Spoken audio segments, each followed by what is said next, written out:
The funny thing about paradise is that while it isn't free, the rent, property taxes, cost of groceries, utilities, and general cost of living is far more reasonable than you might expect. This is my conversation with Dawn Fleming. What if the truth came in a gel cap and we could just pop it in our mouths and forget about it? Well, it doesn't, and we can't. But we can laugh in the face of reality while plotting our survival. Welcome to the Truth Tastes Funny podcast. I am your host, Hersh, and if my guests can handle the truth, so can you. Open wide, folks. Here it comes. My guest today is Dawn Fleming, who has likes to say she's literally been there and done that. And now with her husband, Tom, she owns and operates Overseas Life Redesign, which is a coaching and consulting company that encourages people to live their best life and possibly relocate to another country and possibly change everything up and have some fun with life. So, Dawn, welcome to the show. Thank you. Thank you so much for having me, Hersh. It's my honor to have you on. So here's a question for you that'll kick us off. Why would we have to relocate to another country when we can just stay put exactly where fate has deposited us and just kind of suffer in silence? Why can't we just do that? Well, you certainly can. That is our option. As human beings, we have free will. So, I think there are philosophers that had that, opinion of life, right? To live is to suffer. Yes. I don't really subscribe to that philosophy myself. But, we aren't trees. We need not grow where we're planted. So, that is an option. And it's interesting that you start off with this question, because that is something that as my book, Claim Your Dream Life, came out in March, I've been getting tons of feedback from people who really don't have plans to move overseas, but really love the content and sort of the process of realizing their dreams and really thinking deeply about what matters. Like what do they want to do while they're here? While this, hourglass full of sand slips away from us, right? Yeah. We all have expiration dates and we can't just think, oh, someday, forever. At some point, if you want to live your life, you got to do it. Yeah, and at some point, and for a lot of people, as we were talking about before the show started, that sometime may be now. It may be time to really reevaluate what our tolerance is for waiting. I used to have this idea in my mind when I was really young, in my early 20s, that my life would happen to me. That, in other words, it hadn't happened yet. I was waiting for a thing to happen that would kickstart the things that I wanted. And I was doing my part, but it still was like this idea that there was a magical thing that happened and it would pick you up and sweep you away into your life. But I don't think that really happens. It probably can, but I don't know that that's how it works. How does it work? I agree with you. I can really relate to that statement. Yeah. I think at a younger period of my life, I kind of felt like that as well. So I bet that's not that uncommon for people. No, it mustn't be. Now where did you start out? You started out in Minnesota, correct? Yes. I will always be from Minnesota. People ask me where I'm from, and I say, well, that's complicated because I've lived lots of places. But I just got to spend 2 weeks there playing golf and seeing family and going to the fair and going to a Vikings game. I do bleed purple.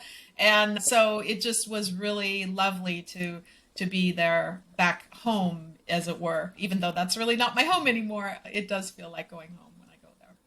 So when you were growing up in Minnesota, what was your life like, and what did you think might evolve for you? Like, did you have a dream? Did you have a fantasy life that you wanted to pursue?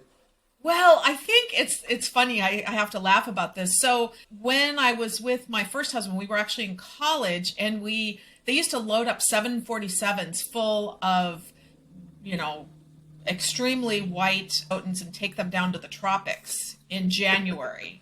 And it was, in fact, that's how Sun Country Airlines got their start. is they do Saturday to Saturday charters, and they would load up these 747s with these Minnesotans and take them down, and they'd be white when they left and they'd be red when they got back, because they were all sunned, of course, because their skin hadn't seen the sun in 6 months. But at any rate, that was the first time in my life. I was probably in my mid to late 20s. Well, maybe a little bit earlier than mid 20s, maybe. And I, like, the light bulb went on and I went, wait a minute. Winter doesn't look the same everywhere. Like, it's not the frozen tundra. And even though you may know that on an intellectual level, when you're extracted from blizzard conditions, 40 below zero, let's say, ice, cold, snow, and you are suddenly in 80-degree weather, and you go, wow. And that was kind of the thing when the light bulb went on. It's like, I don't have to suffer for 6 months in the snow. Right. I can go somewhere else. And that was actually, I think after that my first husband and I started talking about, let's get the heck out of here. Like, we don't have to stay here. Yeah. And sometimes that's what it takes. It takes us to be removed from our environment, right? And be completely taken out and a whole different experience for us to really expand the way that we think and what's possible. Yeah. I grew up in Miami, and, it was great in that sense, in terms of the weather being more tropical. It certainly was hot and humid. And I longed for a little bit of snow, just a little bit, just a taste of what it was like. Then I lived in New York for 10 years, and I was like, okay, that was enough of that. Went to California, and then now my wife and I, she's from Iowa. We happen to be living in Iowa, so we're right near your home state. And it's another experience, but honestly, everybody wants a break from whatever their norm is. So that's not unusual. But the wherewithal to pick up and start a new life in a new place, or even explore a new place for any length of time other than a week or 2 weeks, is where it gets unusual. But tell me some more of your story of how you started to move around in general. So that's basically what we did. So my first husband was a doctor, and so every year they match all the medical students with residency programs, and we happened to be matched at UCI, University of California, Irvine, and that's how I ended up in Southern California. And then when we got divorced, I just wasn't going back to the frozen tundra. I didn't know where else to go, so I just stayed, and I ended up being there for 20 years, thankfully, because I met my husband Tom.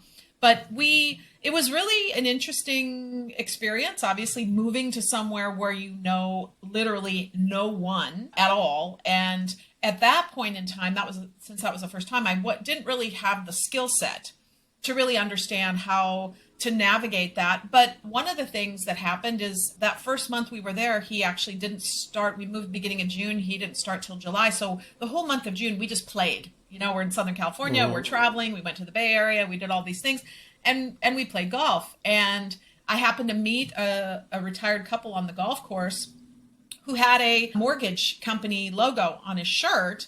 And I had worked in real estate and been in the mortgage industry. And I didn't think there was any opportunity to work in that industry because it's about your network, right? And I didn't have anybody, like I didn't know a soul. And so we struck up a conversation, and he said, well, I don't run the company anymore. My son does.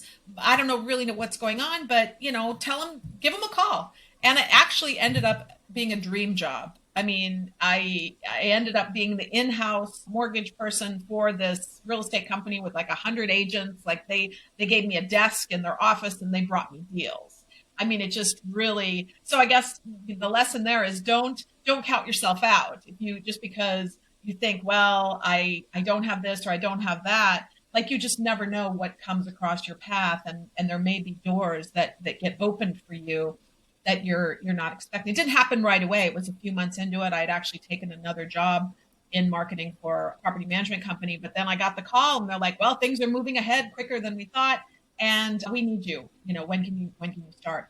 And so that kind of allowed me to get into this network. But, fast forward 20 years later, when Tom and I decided to move to Florida, by then I had become a pro at networking. And I've always, and I think we're both alike that way. If you really like people, You like meeting new people. You are good at asking questions, and people love to talk about themselves. Like, that's probably the biggest tip I can give you is just be curious about people. Just ask them questions.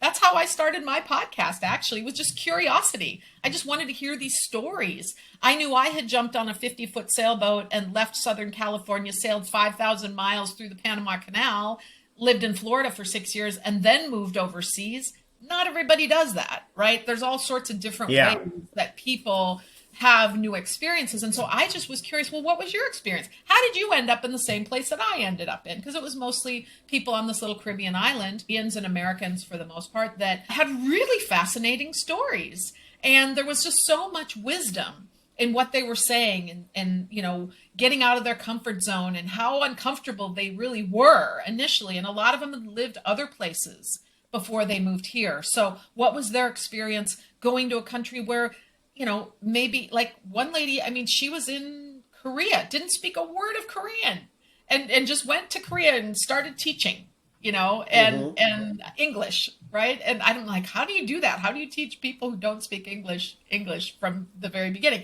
Just really fascinating stories. And I think that's, if you have any curiosity at all, that's the best way to meet new people and really have your mind expanded to really glean from these experiences that other people have. Yeah, and we're so used to having very measured conversations about very specific things, usually work or some kind of thing we need to take care of. In some cases we try to make our interactions as brief as possible. With the pandemic, the element of curiosity kind of went away for quite a while because we were just in survival mode. And I think that left us a little bit at a disadvantage because even though things have opened up a little bit and those skills may not be sharp at the moment, and yet we're longing for fulfillment and adventure. Tell my listeners a little bit about where you live now, and then we'll get into Overseas Life Redesign and talk about how people can actually try to accomplish this. Sure. So I live in Paradise, also known as Isla Mujeres, Mexico. It's actually been consistently ranked one of the top 10 islands in the world by Condé Nast Traveler. And I used to say it's a 18-minute ferry ride and a world away from Cancun. However, Cancun has arrived. We get about 20 to 25,000 visitors a day now, this little island that's 4.3 miles long. So it is a little bit overwhelming. But Playa Norte, which is a 5-minute walk from my house, was just ranked the #1 beach in Mexico and it is also ranked a top 10 beach in the world. So it is really, I have people tell me all the time, oh my gosh, Dawn, you're living my dream life. And I'm like, well, you can do it too, right? It doesn't have to be just mine. But it was not something we planned to do. We actually invested in real estate here on the island in 2016, and then we decided to move a year later. And the main reason for that was we got killed in the 2008 crash, like many people. And we were really leery about investing in the United States again, having had real estate licenses in 2 states and also being an international contracts attorney and understanding the rules about buying property in Mexico. To me, it was a safer bet. And I do talk about that in Claim Your Dream Life. There's a lot of misconceptions around that whole process of purchasing real estate and all of that. So after a year, we had a business, we could live anywhere. And so we just I didn't call it that then, but it's since been referred to as a beta test, where we just came down for a month to try it out. And we discovered it was the month of August. And we realized it was actually more pleasant in Isla Mujeres than it was in Florida in the summertime. And if you grew up in Miami, you know what I'm talking about, right? So we said, what the heck? And we still have our sailboat. So we just sailed down, and that was really our plan. It's like, well, let's just live on our boat. And our home was an investment property. It was a vacation rental that we purchased, and we just tried it out. We're like, let's try it out. If we like it, we'll stay. If we don't, our house moves, we'll go somewhere else. And that was really how it all came about. And as I've interviewed lots and lots of people, that's sort of the attitude. It doesn't have to be forever. It's just for now, right? Whether it's a 1-month beta test or it's a year sabbatical, whatever it is. I mean, you don't have to make a huge commitment. to try out this lifestyle and see if it works for you. Yeah, I'm still trying to wrap my head around the idea that the life isn't necessarily about permanence.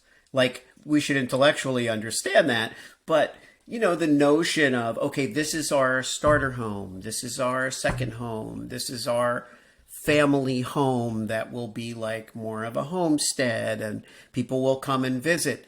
And like my wife was saying recently, she said, do you really think that all the kids and grandkids and all these people really want to come, like where we pick the place that we think is going to be the most attractive or the most appealing for them, that we're really going to get? What, are they going to live here? Are they going to come here all the time?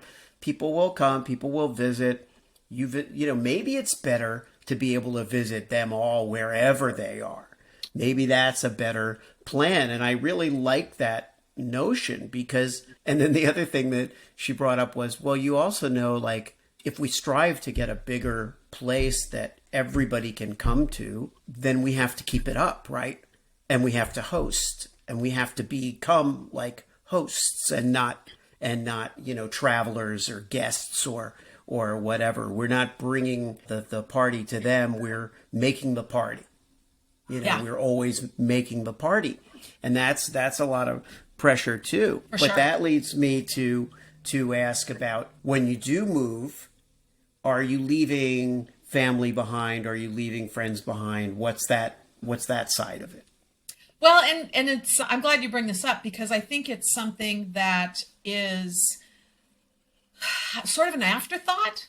When folks do this, they're so focused on the tactics and the strategies and the mechanics of, where am I going to live, and how am I going to keep my phone? Am I going to get a new service in wherever I live? I mean, how am I going to access the internet? What am I going to do with all of my belongings? Where am I going to, am I going to sell my place? Am I going to rent it out? I mean, there's all of these sort of mechanical decisions that need to be made as part of this process.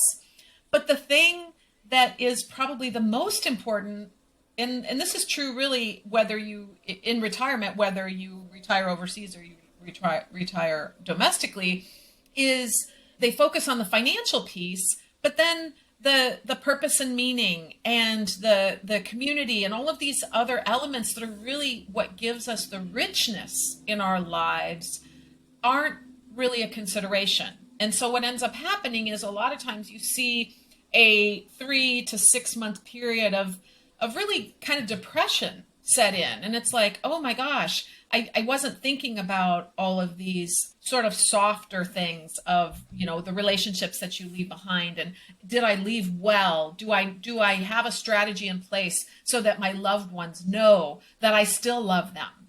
And, how can I cultivate that before I go? And put these things in place, knowing, like, maybe you have a plan to visit every so often, and making sure that they're aware that, oh, I'm coming back on this day or that day. I mean, it doesn't have to be terribly complicated, but I think it is definitely part of the consideration in the process is, what's your strategy for keeping those connections that you're leaving behind, but also creating that new support community as you go abroad. I spoke with one of my friends that I knew years ago that found out, she's Canadian, lived in British Columbia, lived in San Diego in the States for a long time, and then has since moved to the Lake Chapala area where there's tons of Canadians.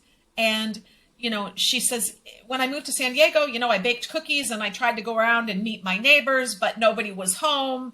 And, you aren't able to do that. It's actually much easier when you move abroad, because you're typically dealing with communities where there are a lot of folks that aren't from there. And so they know what it's like to be the new person in town.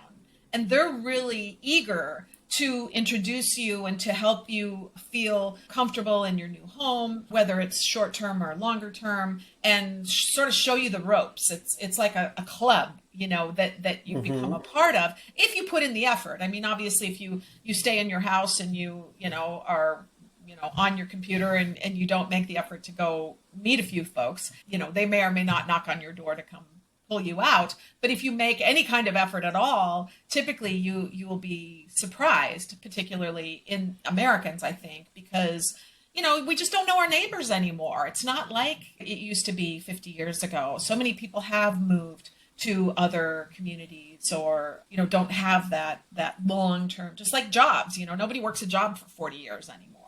They move on. They're more mobile, and that's not a bad thing. It's just it does take more effort and more focus on the skills that you need to be able to have that richness of life and feeling like you're part of something, part of a community.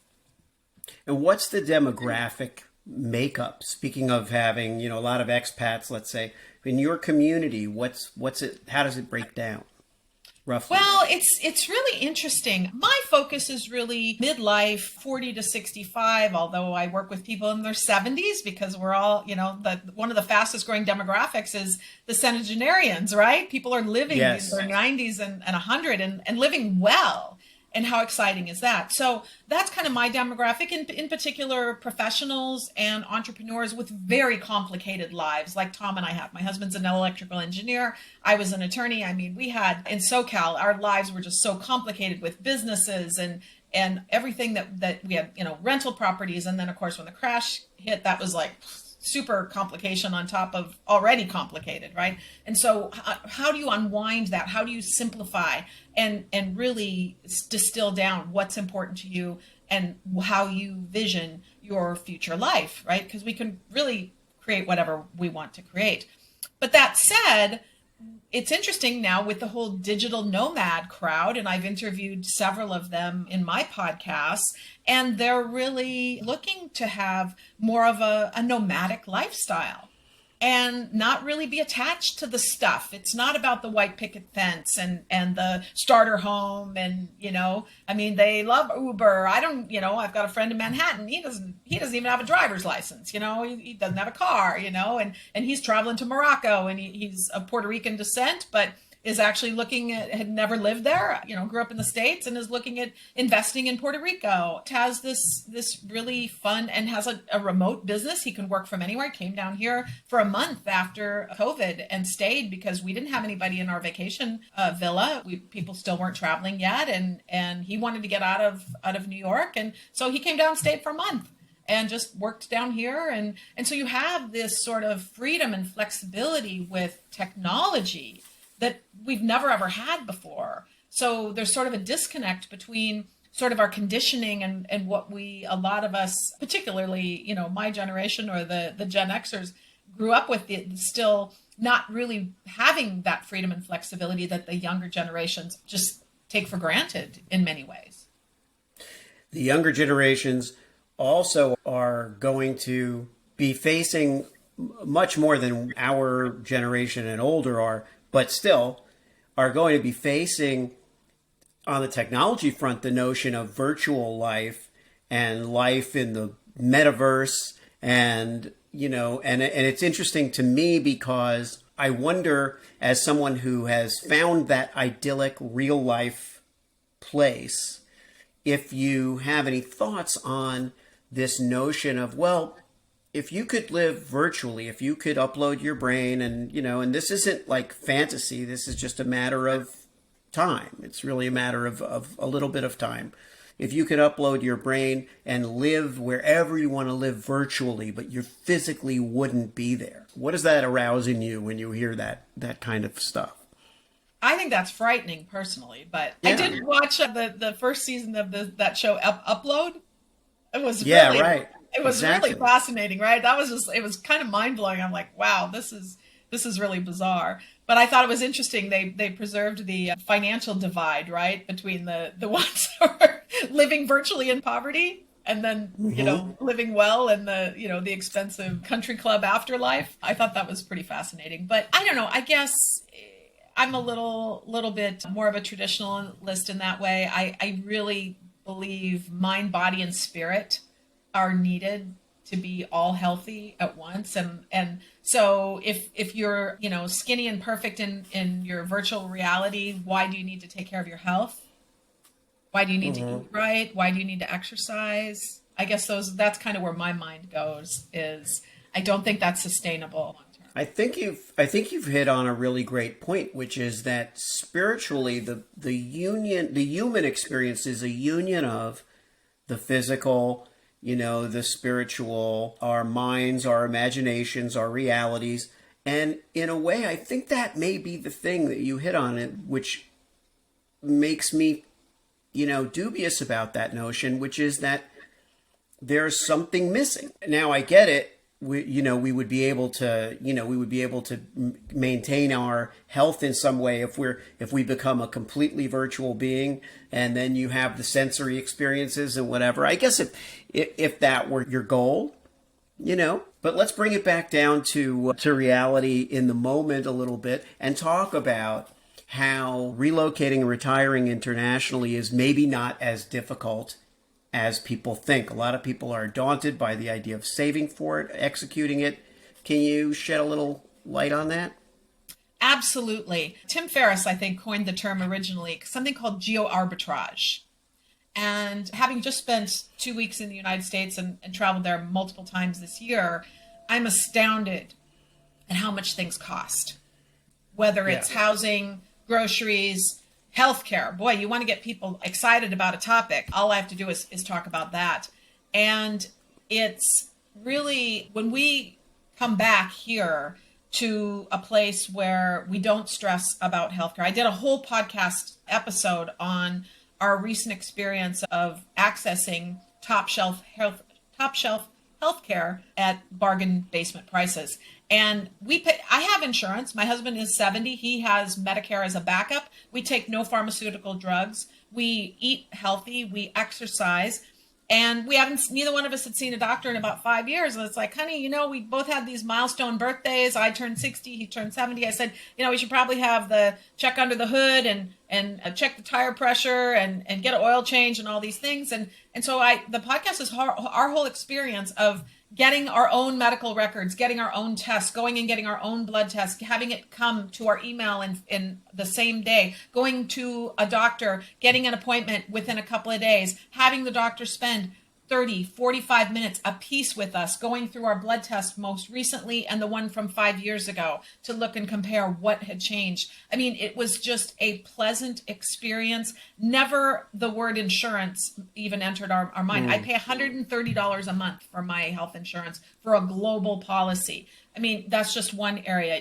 The housing situation. I did a podcast, Single Mom Lives Like a Million, in not that far from the Lake Chapala area I talked about, rents a 2-acre house for about $350 a month, has 3 girls in private schools, takes 3 to 4 vacations a year, has a staff of 4 people that she supports who take care of everything for her. So all she does is get to focus on being a mom without having all the stresses of being a single. Folks that are trying to survive on Social Security, which is poverty level in the United States, and being able to live a really good life and be able to have a nice place to live and be able to afford groceries and not have to worry about, the cost of utilities and all of these things. So that's one of the biggest myths I think that exists, is that, I have to be rich or retired to live overseas. Actually, you can really up-level your quality of life and dramatically cut your expenses. And that's one of the first things I have people do. I gave a free workshop for a long time, and then that actually became my book. So I talk about that is do a budget. How much are you spending right now? And then I give examples of budgets of folks that have moved overseas and say, okay, how much realistically would it cost you per month if you jettisoned your current life? And a lot of times people have assets, whether they're cars or toys or whatever, that you can turn into cash. And people are often amazed at how much, the pile of cash that you can have if you liquidate some of these things and be able to have a base that you can live on. But that's why the beta test is so important too, is you can really have boots on the ground and get a very solid idea of how much things cost. Internet. I know people pay, $150 a month for internet. Our bill is like $60 for high-speed internet that we have in our vacation bill. You can just go all the way down the line. So that's, that's one thing that I try to educate people about is, it's expensive to live in the United States. I think that that's, Dawn, one of the things that we really struggle with. We appreciate all of the wonderful things that come with living in the U.S., but we also sometimes that's like has a lot to do with this stretch of time that we've spent here in Iowa, was this frustration with Los Angeles and going, we're going nuts. We're running so fast to maintain this and to not get really anywhere, just to be able to do it. We just want to live in one of the most expensive parts of one of the most expensive cities in the world, and we're going to take that on. And it's just very, especially after the crash and, working your way back. So whatever you had kind of like, at that point in our lives, and, it's like you just get set back, and then you're like, okay, this is just really hard. This is just hard. And so it's the financial cost, but it's also that mental cost. Now, a lot of folks are working remotely because, traffic, the traffic in SoCal, like that was something I figured out very early on, is I did not want to work far from where I lived, period, end of story. Like I wasn't going to spend that much of my life sitting in traffic. And it was astounding to me, the number of people who did, but that also, just the grind, it was really that day-to-day grind, and really not having the time to enjoy there's so much beauty in Southern California, right? But if you're working all the time, like we were, to be able to afford to live there, like, do you really get to enjoy it much? Or if you're stressed out. And that really dampens your pleasure of it. How do you get around where you live now? Well, actually, for the first 2 years we lived here, we had a Yamaha 115cc moto. And so we would ride that around, and taxis are very cheap.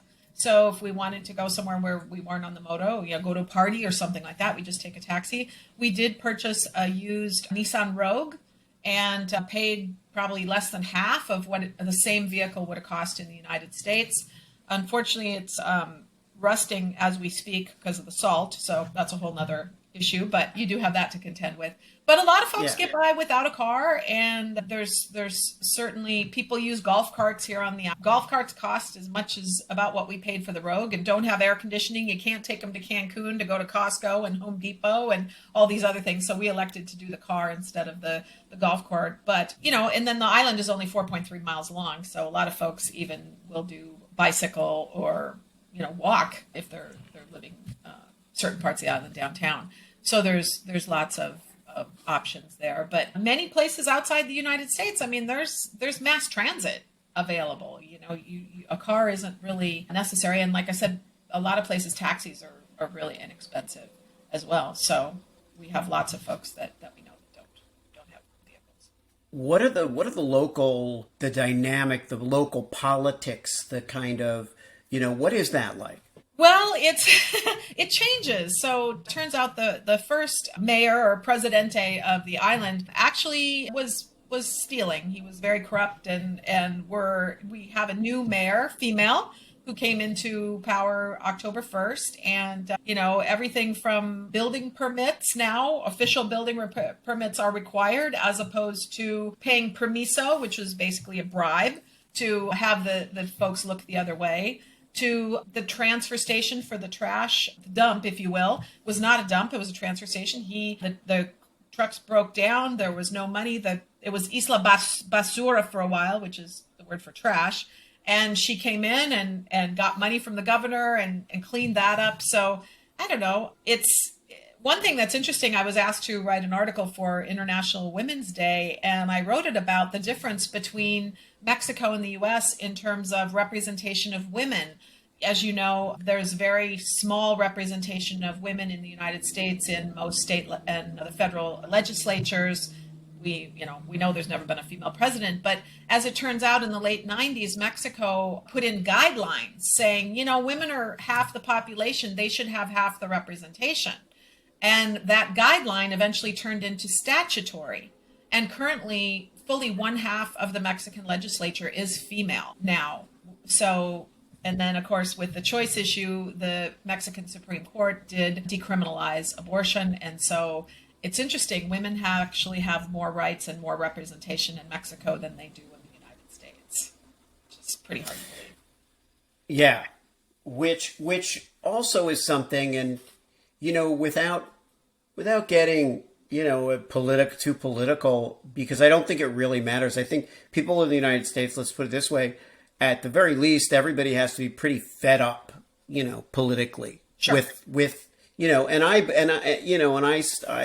try to be a little bit of a student of American history, and you can go back quite a ways to the problems that we're facing, as far as our political system and the dysfunction of it. So this is not a new phenomenon, but people are frustrated about it. At the same time, when we go through these things, we're like, okay, well, we should just look into possibly moving to another country, or there is still this sense of identity as an American. I grew up in a military family. I have a lot of family that served, and so to me, the idea of the United States of America is much more deeply ingrained than I might even think in a moment of saying, I'll just move to Portugal, or I'll move here or there. How do you feel about your connection to the United States versus living, in Mexico? Yeah, I actually have a section in my book called The Great American Myth of Exceptionalism. As a sort of tragic thing that, we're better than everybody else. We're number one. We're number one. And I talk about why that's a dangerous thing to believe on a couple of different levels. That said, I was a Girl Scout. I am an American through and through. I am a strong believer of American principles. Now, I hardly recognize my country, unfortunately, because a lot of those principles seem to have fallen by the wayside and actually been replaced by materialism. I mean, there's few places, whether you want to talk about big pharma, big ag, I mentioned, the healthcare industry, the AMA. I mean, there's all sorts of moneyed interests that are dictating policy in a way that what is there, 400 lobbyists for every senator, and the dark money. Look at the campaign situation. And I don't know that is going to be fixed anytime soon. I think it will eventually. But one of the things that I, in actually branding, so I bought the domain opats.com. And I had a conversation actually with one of my mentors about a year ago about the word expat. I don't like it. It's a loaded word. It denotes a couple of different things. It was actually a diplomatic status, right? That an expat had, was how it originally came to be. But, all of the folks, say from Canada and the US that have moved to Mexico, they're often referred to as expats. Well, are they really? Aren't they really immigrants? What is the difference between an expat and an immigrant and a migrant? A lot of it is class, right? And economic status and all that. So it's sort of a loaded word. And so I sort of come up with a new one, which is an OPAT, which stands for an overseas patriot. Because I know the Canadians don't give up their sense of nationality when they leave, right? They're still flying the maple leaf flag when they leave. So just because we choose to live in a different country doesn't mean we need to give up our nationality. And that's another myth that I address in a guide I just put together, answer guide, the top 10 questions about moving overseas. People think you have to give up your passport to move overseas. That is absolutely not true. Dual citizenship is a thing. Now, I don't have it. I have permanent residency in Mexico. I may or may not get Mexican citizenship. It'll take 4 more after getting permanent residency. But the fact of the matter is, like I said, I am an American through and through. And I don't see that changing. I'm culturally an American, but I don't believe that gives me the right to tell somebody that in a different country that, they're not doing things correctly, or that their way of life, their belief system is worse than mine, that my way of thinking is better. I find that very arrogant and very divisive. And so I think as Americans, we need to really do some soul searching and say, okay, are we really going to adhere to those principles that made our country great? But, and certainly there's a history of division in our country. But at the same token, like, how are we ever going to solve these immense problems that we're facing if we hate each other, if we can't agree to disagree, if we can't compromise? Compromise has become a dirty word in politics and in public discourse. And it's really the only way forward is through compromise. I mean, everybody can't have their way. Yeah, I totally agree with you. I think it's wonderful to embrace where you come from and a system of government. And it's great to have ideals. But when the reality doesn't rise to the level of the ideals, it's important to recognize that something is not what, and that we're not infallible or superior. Let's give our audience something to think about in terms of what is to be gained by experiencing other cultures than the ones that we are deposited in and that we are raised in, where our tree grows, What is there? How can an exposure to a different culture change and improve your life? Golly, that's a great question. And I'll have to give a little plug for my podcast. I just did this most amazing podcast with a gentleman by the name of Ridgely Goldsboro. And the title of it is The Incredible Benefits of Becoming a Global Citizen. And he was actually an American, lived there till he was 5, went to school in Spain, traveled the world, lived in all sorts of different countries. And he talks about that unique perspective that gives him the gift of really understanding the way different people do things, the way they interact. It's a really, really deep subject. But what I want to say is this to your audience, is that your dreams matter. Because I believe in a world where on our deathbed, you never look back and think, what if? And the reason our dreams are so important is if we can develop the skills and the mindset to create the reality that we want and not look outside ourselves and say, well, I can't do X, Y, Z because of A, B, C, and sort of, playing the victim or think that you don't have power, because we certainly do. What that does for us now, we've been very blessed. We've worked hard, for really, we sort of dreamed this dream back in 2003 when we got married in the British Virgin Islands. We had this vision of what our life could be like, and it took us a long time to get there because there were lots of twists and turns and lots of skills we needed to learn. And now I'm blessed to be able to share those with people, so it doesn't take them that long.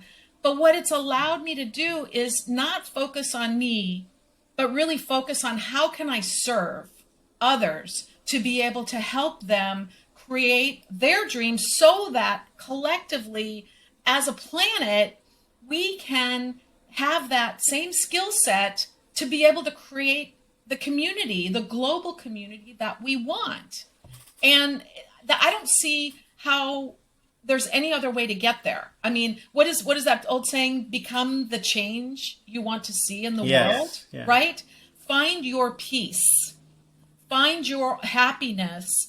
And when you do, that is going to shine a light wherever you go, right? It's really turning on more light bulbs as a planet.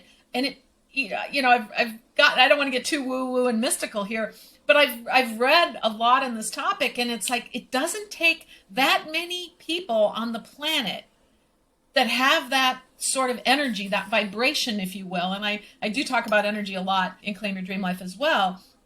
But we've got to get away from this toxic energy, right? It's dangerous. It's dangerous, and it doesn't serve us long term. And so we all just have to really, that's why your dreams matter. Thanks so much for tuning into Truth Tastes Funny. If you enjoyed the experience, please leave a 5-star review and share this podcast with your friends.